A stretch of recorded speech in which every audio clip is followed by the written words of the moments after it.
दोस्तों, प्रधानमंत्री मोदी के अमेरिका से लौटने के बाद चीन इतना बौखला गया है कि उसने भारत के बॉर्डर पर फाइटर जेट्स भेजने शुरू कर दिए हैं। तो वहीं भारत और अमेरिका के बीच हुई मेगा डील से पाकिस्तान भी गहरी आपत्ति जता रहा है। उसने भी बॉर्डर एरियाज के अंदर अब अपनी तैनाती को बढ़ा दिया है। बाकायदा वो चीन के साथ में ड्रोन्स की डील कर रहा है और बहुत जल्द वो बड़े डिप्लॉयमेंट की ओर आगे बढ़ चुका है। दोस्तों, भारत और अमेरिका की डील्स को लेकर के पाकिस्तान ने अब क्लियर कहा है कि ये उसकी सुरक्षा के लिए गहरा खतरा है। लिहाजा दोस्तों, उसने अपनी तैयारियों को तेज कर दिया है। लेकिन भाई साहब, इसी बीच हमारे विदेश मंत्री एस जयशंकर ने तपाक से दोनों देशों का मुंह बंद कर डाला है। तो दोस्तों, आखिर चीन और पाकिस्तान के पेट में दर्द क्यों मचने लगा है? क्यों वो अचानक से सीमाओं पर बिलबिला उठे हैं? वो कौन से सीक्रेट्स हैं जो लीक होते ही चीन की हालत खराब हो चुकी है?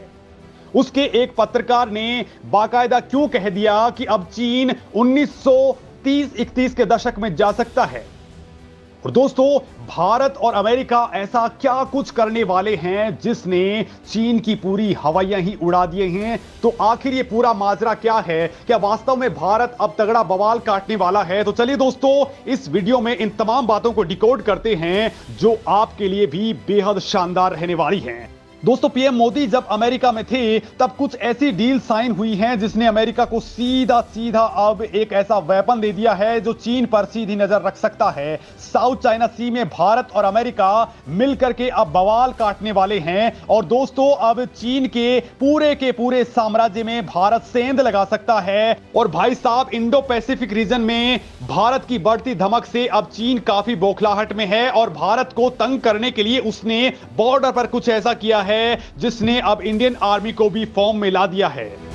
इंडिया चाइना बॉर्डर पर भारत भी फ्रंट पर आकर के जवाब देने की तैयारी कर चुका है। तो वहीं पाकिस्तान ने भी मुंह निकाल लिया है, वो चौंच निकाल रहा है। दोस्तों, ये बात मैं आपको बताऊंगा, पहले चीन की बात कर लेते हैं।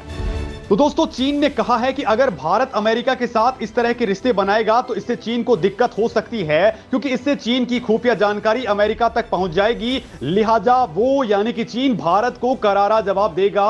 और अब दोस्तों, उसने भारत को परेशान करने वाला कदम भी उठा लिया है। लेकिन भारत भी तपाक से कूद पड़ा है। चीन की हालत टाइट करना भारत ने शुरू कर दिया है, क्योंकि आज का भारत 1962 और 1980 के दौर का भारत नहीं है। आज का भारत मोदी के दौर का भारत है, जो बेहद मजबूत हो चुका है, जो किसी भी देश में घुस करके मारने की क्षमता रखता है। दोस्तों, चीन की बात बताऊं तो उसने गलवान संघर्ष के बाद एक बार फिर से बॉर्डर पर तनाव को बहुत तेज कर दिया है। चीन के लड़ाकू विमान सीमा पर उड़ते हुए दिखाई दिए हैं और भारतीय सेना की ओर से उन पर कड़ी निगरानी रखी जा रही है। चीन के एयरक्राफ्ट लद्दाख के इलाकों में सीमा से 30 से 35 किलोमीटर के करीब उड़ान भरते हुए दिखाई दिए हैं। ऐसे में दोस्तों, लद्दाख सीमा पर तनाव के बीच पता चला है कि करीब 100 से लेकर के 150 किलोमीटर दूर मौजूद चीन के एयर बेसिस पर 10 से 15 पॉइंट एयरक्राफ्ट तैनात कर दिए गए हैं। भारतीय सेना इस वक्त चीन के फाइटर जेट्स के मूवमेंट पर तगड़ी निगरानी रखे हुए है। दोस्तों, सूत्रों के मुताबिक ये 10 से 12 एयरक्राफ्ट लद्दाख इलाके में सीमा से 30 से 35 किलोमीटर की दूरी पर उड़ान भरते हुए दिखाई दिए हैं। हालांकि दोस्तों, इंटरनेशनल रूल्स ये कहते हैं कि सीमा से 10 किलोमीटर के अंदर कोई भी विमान नहीं आ सकता है और चीनी विमान भी इससे दूरी पर ही उड़ रहे हैं। लेकिन ये जिस तरह से उड़ान भर रहे हैं वो ताइवान की याद दिला रहा है, क्योंकि चीन ताइवान को डराने के लिए कुछ ऐसी ही हरकत करता है जो वो भारत के साथ में कर रहा है। लेकिन दोस्तों, भारत ताइवान नहीं है। भारत ने तुरंत ही एक तो सेना के जरिए जवाब देना शुरू कर दिया है, तो वहीं कूटनीतिक लेवल पर भी भारत के विदेश मंत्री एस जयशंकर चीन पर टूट पड़े हैं।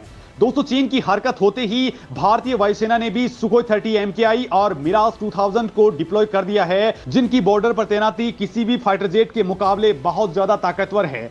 भारतीय वायुसेना बॉर्डर एरियाज पर लगातार वॉर गेम कर रही है। ऐसे में चीन की तरफ से बढ़ने वाले तनाव के बीच सीमा पर रहने वाले इलाकों के लोग भी दहशत में आ चुके हैं, क्योंकि इन लोगों का कहना है कि 1962 के बाद पहली बार भारतीय सेना इतने बड़े पैमाने पर बॉर्डर पर दिखाई दे रही है। दोस्तों, सूत्रों से पता चला है कि भारत और चीन की सेना अपने बेस पर हथियार, तोप, टैंक और दूसरे आर्म्ड व्हीकल्स की तैनाती कर रही है।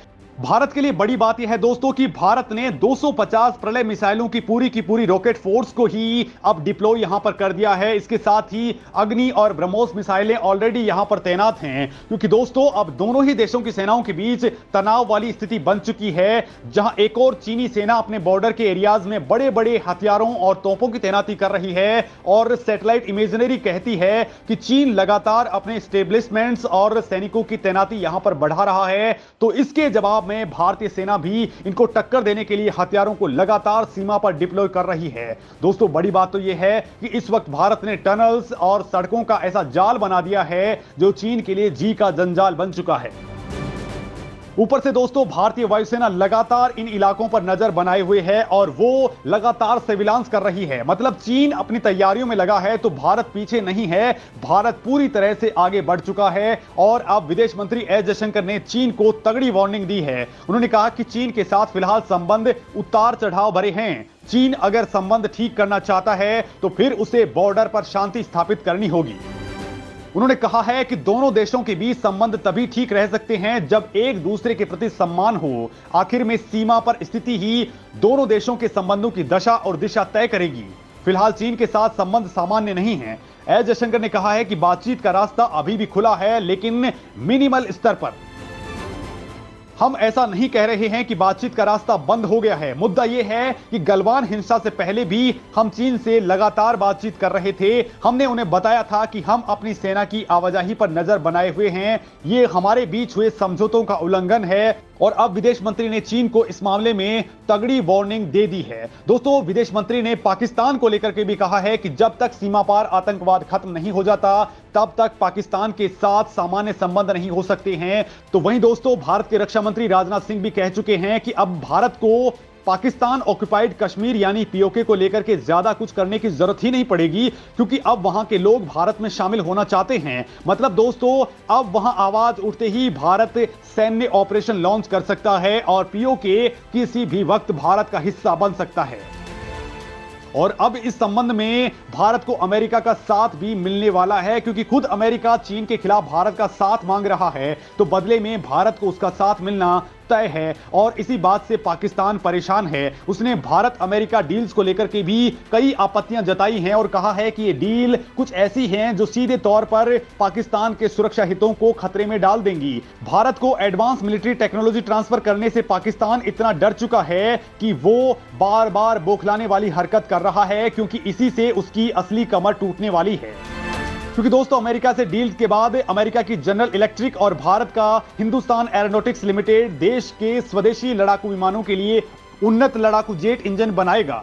वहीं अमेरिका भारत में ड्रोन्स के निर्माण के लिए भी तैयार हो गया है। इसके तहत अमेरिका के घातक प्रीडेटर समुद्री ड्रोन्स का निर्माण भारत में होगा। दोस्तों आपको बता दूं कि रूस 65% हिस्सेदारी के साथ भारत को हथियारों का प्रमुख आपूर्तिकर्ता देश हुआ करता था, लेकिन अब माना जा रहा है कि भारत अदर ऑप्शंस पर भी काम कर रहा है। भारत और रूस के बीच रक्षा साझेदारी 65% से घट करके 45% पर आ चुकी है और अमेरिका की साझेदारी 11% हो चुकी है। इतना ही नहीं दोस्तों, अमेरिका का साथ मिलते ही अमेरिकी मेमोरी चिप की दिग्गज कंपनी माइक्रोन भारत में सेमीकंडक्टर असेंबली और टेस्टिंग सुविधा बनाने के लिए $825 मिलियन तक का निवेश करने वाली है। दोस्तों पाकिस्तान को इससे भी तगड़ा पेट दर्द हो रहा है। पाकिस्तान कह रहा है कि अमेरिका और भारत के बीच जो डिफेंस डील्स हो रही हैं असल में वो चीन को ध्यान में रख करके हो सकती हैं, लेकिन ये पाकिस्तान के लिए बड़ा खतरा पैदा कर सकती हैं। खैर दोस्तों ये पाकिस्तान की दिक्कत है, लेकिन चीन को इससे बड़ा झटका लग रहा है। चीन के पत्रकार श्याबाओ ने कहा है कि चीन एक बार फिर से बड़ी आर्थिक मंदी की ओर जा रहा है। उनका कहना है कि देश की स्थिति फिर से 1931 की तरफ जाती दिख रही है, जब चीन की अर्थव्यवस्था में तगड़ी गिरावट देखने को मिली थी। वो लगभग बर्बाद हो चुका था। हालांकि इस खुलासे के बाद उनको जेल में ठूंस दिया गया है, लेकिन दोस्तों हकीकत यही है कि चीनी इकोनॉमी अब टाइटैनिक जहाज बन चुकी है, वो कभी भी डूब सकती है और चीन को डुबोने में सबसे बड़ा हाथ भारत की इकोनॉमी का ही होने वाला है। बड़ी बात तो यह है कि मोदी की यात्रा के बाद से अब अमेरिका भी खुल करके चीन की मुखालफत करने लग गया है। भारत में अमेरिकी राजदूत एरिक गारसेटी ने चीन को लेकर के बड़ा बयान दिया है। गारसेटी ने सख्त लहजे में कहा है कि अमेरिका और भारत समुद्री सुरक्षा के लिए किसी भी खतरे से निपटने के लिए प्रशांत महासागर और हिंद महासागर में युद्धपोतों और लड़ाकू विमानों को एक साथ तैनात कर सकते हैं।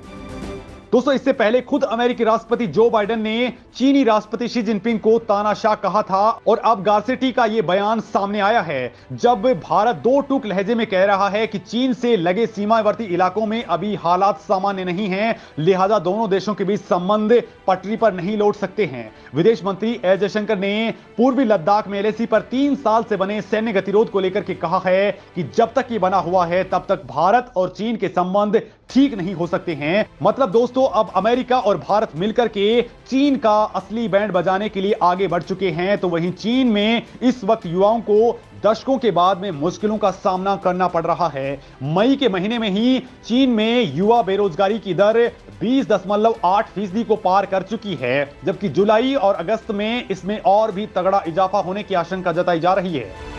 चीन की बड़ी टेक्नोलॉजी कंपनियां लगातार छटनी कर रही हैं। ऐसे में बहुत संभव है कि चीन एक बार फिर से 1931 का दौर देखने लग जाए, क्योंकि तब 1920 के अंदर जब यूरोप, अमेरिका और एशिया की अर्थव्यवस्थाएं लड़खड़ा रही थी, चौपट हो रही थी, तब चीन की इकोनॉमी तेजी से आगे बढ़ रही थी। लेकिन दोस्तों, फिर अचानक से चीन की इकोनॉमी 1931 में आते आते बुरा दौर देखने लग गई और चीन के उद्योग और बाजार चौपट हो गए और एक बार फिर से अब वैसा ही हो सकता है। यानी कि अब भारत जहां महाशक्ति बनने की ओर आगे बढ़ रहा है, तो चीन चौपट हो सकता है। दोस्तों, इस मामले में आपका क्या कहना है, कमेंट करके जरूर बताएं।